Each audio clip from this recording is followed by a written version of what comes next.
छोड़ छोड़।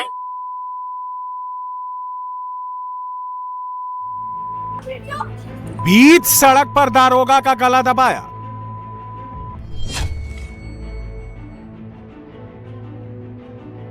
पुलिस अधिकारी को जान से मारने की कोशिश की।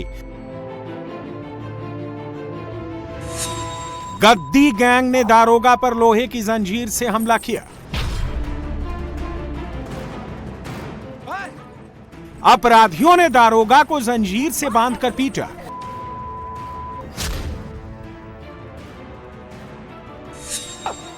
जिस वक्त लड़का दारोगा का गला दबा रहा था, वहां एक महिला भी मौजूद थी।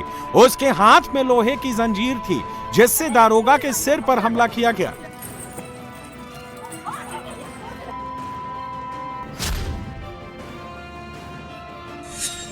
जंजीर से सिर पर हमले की वजह से दारोगा लहूलुहान हो गया है।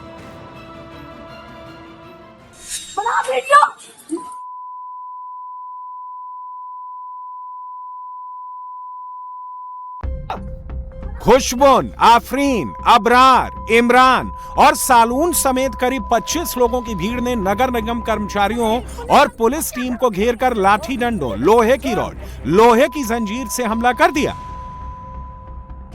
कई सरकारी गाड़ियों को निशाना बनाया। पथराव में 4 गाड़ियों के शीशे टूट गए।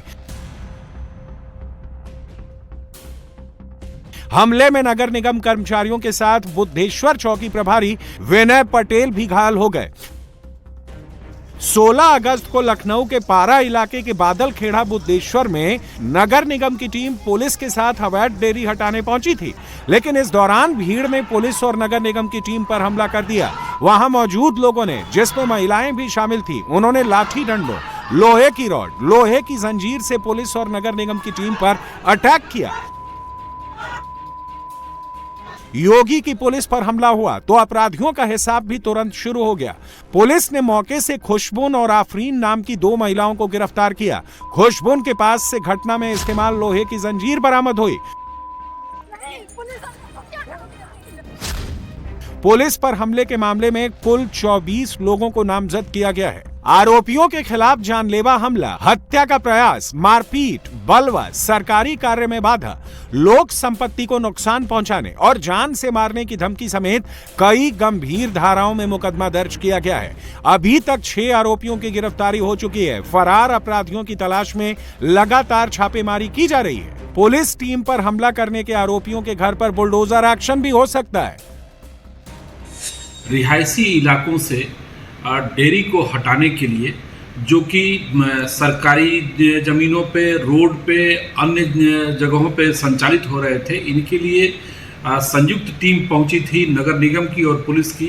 तो वहां इस अवैध धंधे में लिप्त लोगों द्वारा न सिर्फ पथराव किया गया, बल्कि दुर्व्यवहार किया गया नगर निगम के कर्मचारियों के साथ। और पुलिस के एक उप निरीक्षक जो उस समय लीड कर रहे थे, उनके सिर में चेन से वार किया गया, जिससे वो घायल हो गए। साथ ही उनके गला दबाने की कोशिश की गई। इस संबंध में तत्परता से कार्रवाई करते हुए पुलिस द्वारा 2 महिलाओं को जो इस घटना में शामिल थी, उनको हिरासत में लिया गया। और आज पुनः संयुक्त टीम द्वारा लगभग 200 भैंसें जो अवैध ढंग से वहाँ पे रखी गई थी, उनको वहाँ से हटाया गया है और दोषी तत्वों को चिन्हित किया जा रहा है। आज 4 लोगों को और गिरफ्तार किया गया है। हमले और भारी विरोध के बावजूद नगर निगम की टीम ने कार्रवाई जारी रखी और मौके से 18 भैंसों को पकड़ लिया। जिन लोगों पर पुलिस पर हमला करने का आरोप है, उनके नाम भी सुनिए। नामजद आरोपियों में अबरार और भूरे, इमरान, सालून, सुबिल, सराफत, अतीक, आसिफ, नसीम उर्फ जाली मुल्ला, रानू, जीशान और नफीस समेत दूसरे आरोपी शामिल हैं। इसके अलावा करीब 10 से 12 अज्ञात लोगों को भी आरोपी बनाया गया है। लखनऊ में योगी की पुलिस किसी गुंडे या माफिया को नहीं, भैंस पकड़ने निकली है। नगर निगम की कैटल कैचर टीम के साथ 3 थानों की फोर्स और एक कंपनी पीएसी पारा इलाके में पहुंची। सभी जवानों ने हेलमेट, बुलेट प्रूफ जैकेट पहने हुए थे। भारी पुलिस बल की मौजूदगी में निगम की टीम ने 4 मोहल्लों से करीब 200 भैंसें उठवा ली। सबसे पहले तिकोनिया, गायत्री विहार, ज्ञानेंद्र विहार में नगर निगम की टीम और पुलिस फोर्स ने कार्रवाई की। यहां के करीब 10 घरों और डेयरियों से भैंसों को बाहर निकाला। इन मोहल्लों में कार्रवाई के बाद टीम हैदर कैनाल के पास कुल्हर कट्टा रोड की तरफ गई। वहां पर डिप्टी खेड़ा में भैंसों को पकड़ा गया। यहां पर महिलाओं और नगर निगम टीम के कर्मचारियों के बीच झड़प हुई, लेकिन भारी पुलिस बल की मौजूदगी के चलते विरोध चल नहीं सका। पुलिस एक्शन से बचने के लिए अवैध रूप से डेयरी चलाने वालों ने भैंसों को घरों के अंदर छिपा लिया था, लेकिन नगर निगम की टीम घरों के अंदर जाकर भैंसों को खूंटे से खोल दिया और कैटल कैचर में चढ़ाया। कार्रवाई के दौरान सुरक्षा के इतने पुख्ता इंतजाम थे कि 2 दिन पहले पुलिस पर हमला करने वालों ने इस बार कोई विरोध नहीं किया।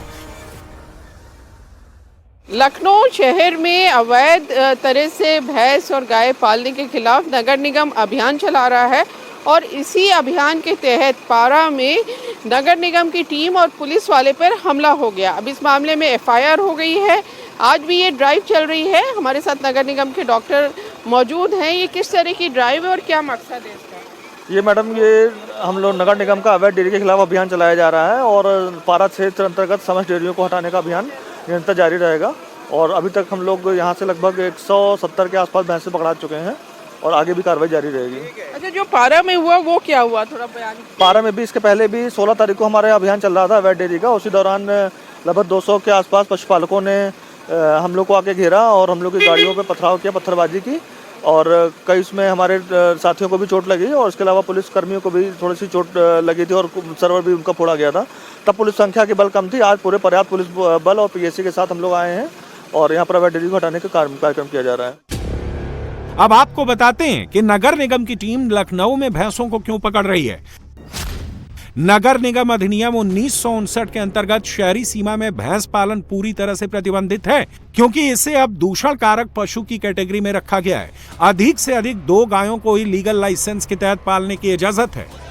लखनऊ की मेयर सुषमा खरकवाल के मुताबिक नगर निगम के कर्मचारियों और इंस्पेक्टर पर हमला कर अपराधियों ने रेड लाइन क्रॉस कर दी।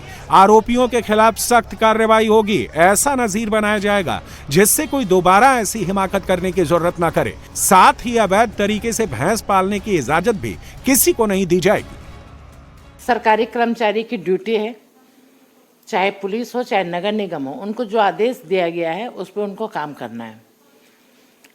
अब आप सामूहिक गिरोह बना करके हमला करेंगे जो अनुचित है। नगर निगम के मेरे कर्मचारियों पे भी हमला किया गया है। 8-10 लोगों पे चोटें आई हैं और 2-3 पुलिस के जवान थे और एक इंस्पेक्टर को तो बुरी तरीके से मारा, यहाँ तक कि उसका गला दबाया गया था। तो ये जो उन्होंने किया है ये गलत किया है। इस पर सख्त से सख्त एक्शन लेना चाहिए और लखनऊ में एक नजीर पेश करना चाहिए कि अगर आप सरकारी कर्मचारियों पर हाथ उठाओगे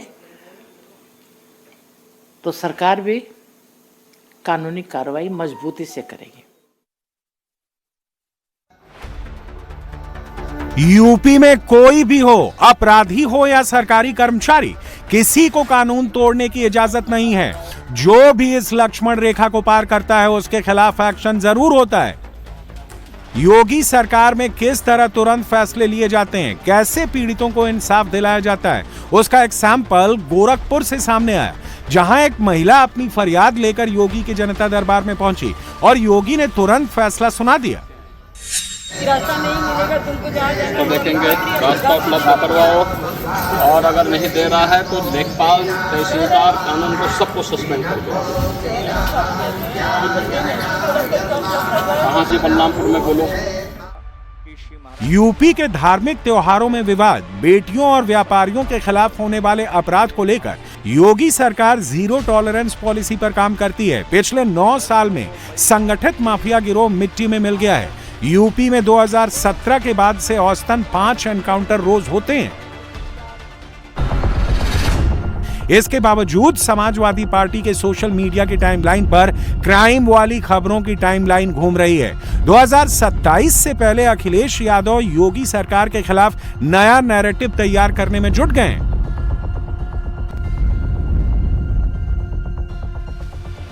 अखिलेश यादव ने जब से पीडीए के पी का मतलब पंडित बताया है, समाजवादी पार्टी के नेता ब्राह्मण बचाओ के पोस्टर लेकर घूमने लगे हैं। समाजवादी पार्टी छात्र विंग ने लखनऊ यूनिवर्सिटी में ब्राह्मणों के सम्मान की मांग को लेकर प्रोटेस्ट किया, तो योगी आदित्यनाथ ने 2017 के पहले की यूपी याद दिला दी, जब दंगा, कर्फ्यू और अपराध यूपी की पहचान बन गए थे। परिवर्तन कैसे होता है? आप सोचो ना, यही तो प्रदेश है जहां रोज दंगे होते थे, रोज दंगे, कर्फ्यू, ना बेटी सुरक्षित थी, ना व्यापारी सुरक्षित था, ना आवागमन के साधन थे, अव्यवस्था चारों ओर थी। याद रखना, जो लोग आज आरोप प्रत्यारोप कर रहे हैं, आरोप प्रत्यारोप वही लोग करते हैं जिनको जब मौका मिलता है, जब कर नहीं पाते हैं, और दूसरा जब कोई व्यक्ति परिणाम दे देता है तो उनको सबसे ज्यादा बुरा लगता है कि हम कर नहीं पाए, ये कैसे कर दिए। और उनकी परेशानी वही है, वही उनकी परेशानी है। वे कर नहीं सकते थे, अक्षम थे, भ्रष्ट थे, माफिया के सामने घुटने टेकते थे। प्रदेश में हर प्रकार के माफिया को प्रश्रय देकर के प्रदेश, उत्तर प्रदेश जैसा समृद्ध राज्य को उन्होंने बीमारू राज्य बना दिया। लॉ एंड ऑर्डर योगी का फेवरेट सब्जेक्ट है। यही वजह है कि सीएम योगी आदित्यनाथ अपने हर संबोधन में जनता के बीच जाकर 2017 से पहले का माफिया राज की याद दिलाते हैं, बताते हैं कि बीजेपी सरकार के पहले कैसे यूपी का विकास सिर्फ सफाई के विकास तक सिमट गया था। पहले की सरकारों के एजेंडे में डेवलपमेंट नहीं था, उनका विकास केवल सफाई सिंडिकेट का विकास तक सीमित रह गया था। उनका स्वयं का विकास हो, बाकी जाए प्रदेश भाड़ में, इसलिए दंगा करवाते थे, गुंडागिर्दी करवाते थे, लूटपाट करवाते थे, खजाने को लूटपाट करवाते थे। अखिलेश यादव 27 की लड़ाई जातियों में बांटकर जीतना चाहते हैं, लेकिन योगी जातियों को जोड़ रहे हैं, यूपी के डेवलपमेंट पर पूरा फोकस कर रहे हैं। पिछले 9 सालों में यूपी के रहने वालों के जीवन में कितना बदलाव हुआ है, आपको बताते हैं। 2016 से 2017 में यूपी में प्रति व्यक्ति आय 54,564 रुपए सालाना थी। 2025-26 में ये बढ़कर 1,20,000 रुपए तक पहुंच गई, यानी लोगों की आमदनी में 2.5 गुना का इजाफा हुआ। इसलिए योगी यूपी के लोगों को याद दिलाते हैं कि 2017 से पहले किस तरह आम आदमी का पैसा लूटकर विदेशों में भेजा जाता था। अगर 27 में समाजवादी पार्टी आई तो फिर से वही लूट शुरू हो जाएगी। लुटवाते थे, लूटते थे, प्रदेश का पैसा विदेशों में जमा करवाते थे, अपने बाल बच्चों के लिए, आने वाली कई पीढ़ियों के लिए इतना पैसा इन्होंने संचित करके रखा हुआ है, इनको लगता है कोई खतरा आएगा ये भाग जाएंगे। लेकिन जिन लोगों ने दुबई में पैसा छुपाया था, आपने देखा होगा अभी अमेरिका ईरान के युद्ध में, और ठीक मिसाइल वहीं गिर रही थी, चिल्ला रहे थे सब, यानी मौतें दुबई में हो रही थी, मिसाइल वहां गिर रही थी, और चिल्लाहट इन नेताओं के घर में हो रही थी कि जैसे, क्योंकि उनका सब अवैध कमाई का पैसा जा रहा था, वो मिसाइल उनके अवैध कमाई पे भी गिर रही थी। और ये ऐसे ही लूट करने वालों पर ऐसे ही होता है।